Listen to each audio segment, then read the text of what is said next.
Hello friends, welcome to Gyan Gurukul e-classes. So today we will going to learn about the technological progress, the concept of technological progress and how it actually affects the production function. Okay, so see, whenever we are going to produce something, the producer is going to produce something. He he actually uses various factors of production like labor, capital, and so on and so forth, right? But at the same time he also uses a particular technology. Okay, he is using a particular technology, right? The prevailing technology in the market, or the prevailing technology in the economy, while producing that particular product, right? Now what happens when this technology gets upgraded? Okay, whenever the technology gets upgraded, then it actually affects the production process, the whole production function, right? So let's see it, how it affects the production function with the help of a suitable diagram. So let me draw one diagram. So this is the our x-axis, and in the x-axis we are taking labor. Okay, in the x-axis we are taking labor, and the y-axis we are taking the product. Okay, let's see, let's say the product is x. Okay, the product is x, and in the x-axis we are taking labor. Labor is a factor of production, and for the time being let's suppose that capital, the other product, it is constant. Okay, capital is constant, right? Now say this is the production function. Okay, this is the production function which says x is equals to a functional relationship between labor. Okay, because capital here is constant. Okay, so whenever we are going to increase the amount of labor, this is gonna increase the amount of output produced.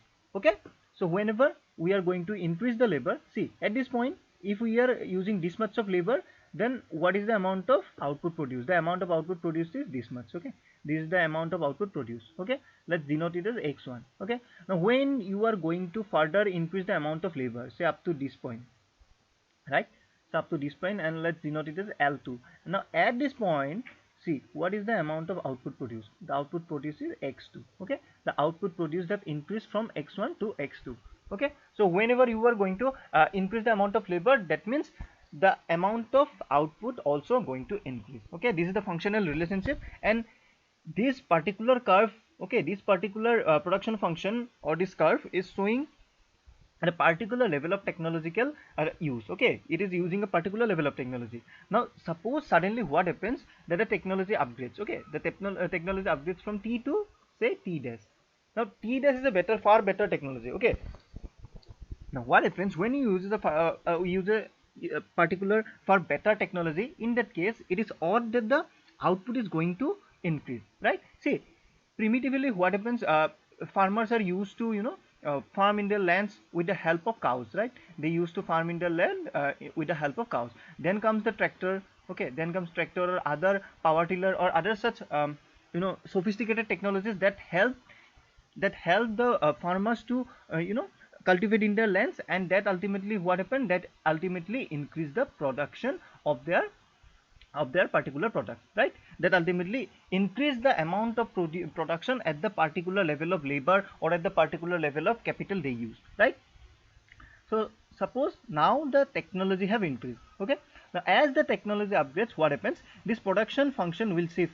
Okay, it will rotate actually upward in this direction like this, right? The production function will rotate in this direction. Now say this is the new uh, production function. Okay, right, this is the new production function with a particular new level of technology used, right? The new level is say T dash, right?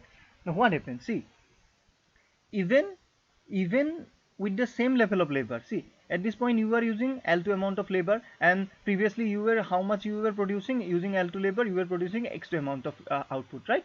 Now if this time you uses L2 amount of labor, then the output is going to increase. Okay, the output is going to increase, and see with this new production line, how much you are producing, at the higher level 3 x3, right? See, x3 is greater than x2.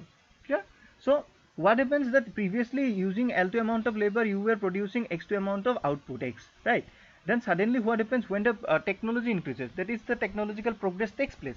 After that what happens, even using the L2 amount of labor you are producing more amount of x.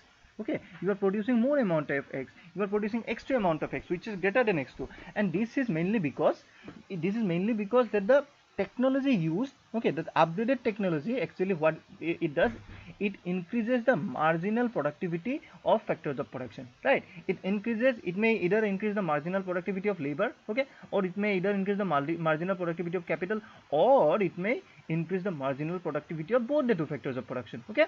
It may increase both the two factors of production. Now in that case we find a new production function, right? And this also we can show with the help of isoquants as well, okay. This increase in production, right, this increase in production we can also show with the help of what, with the help of isoquants, right?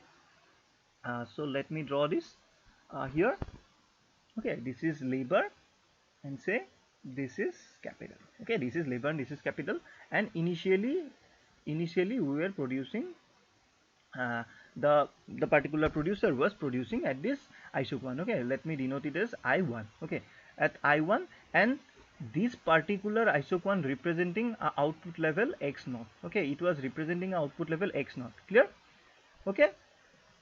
Now what happens when the technological progress takes place, right? When the technological progress takes place, now we can produce the same amount of output with lesser level of both the two factors of production, okay.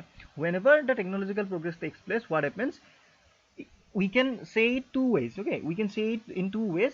One way we could say that using the same level of labor and capital we can increase the output, or we can say that to get the previous level of output, now we need lesser and lesser amounts of both the two factors of production, right? So what happens in this case, we can say that we come to a new isoquant. Say this is the new isoquant, right? And let me denote it as I2.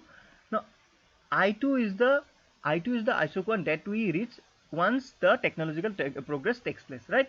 In that case what happens, the I2 is also representing the same output level, okay. I2 is also representing the same output level x naught that was represented by I1, right? Now but if you see at each point of I2, okay, at each point of I2 it represents a combination of labor and capital which is less than the combination of labor and capital in I1, okay, which is less than the combination of labor and capital in I1, okay. Say we were producing, okay, at these 2 points, okay, L2 and sorry, let me denote it L1 and K1, okay. Using L1 K1, how much we were producing? We were producing x naught when the technological progress didn't took place, right? But when it took place, then we come to this isoquant here, okay.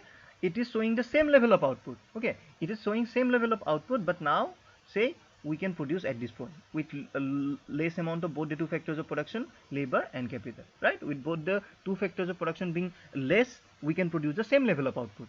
See, don't confuse it with the previous the idea of isoquant we have studied, that is that the family of isoquants, so that what as we move in this direction, more and more higher and higher levels of isoquant represents actually higher level of output, okay.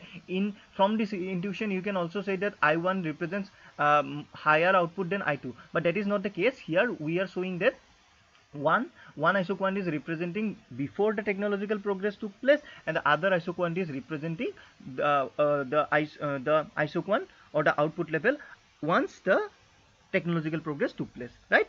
So here they are not denoting the same family of isoquants, okay. They are not denoting the same family of isoquants. That is why they are showing two exact level of outputs, even with in different situation, okay. So this is what you have to know about the technological progress and how it impacts the production function. Basically there are 3 types of technological progress. One is labor depending, one is capital depending, and one is mutual technical progress, okay. So in the next class we shall learn about what are the 3 different types of technological progress that can affect the firm's output or the production, right?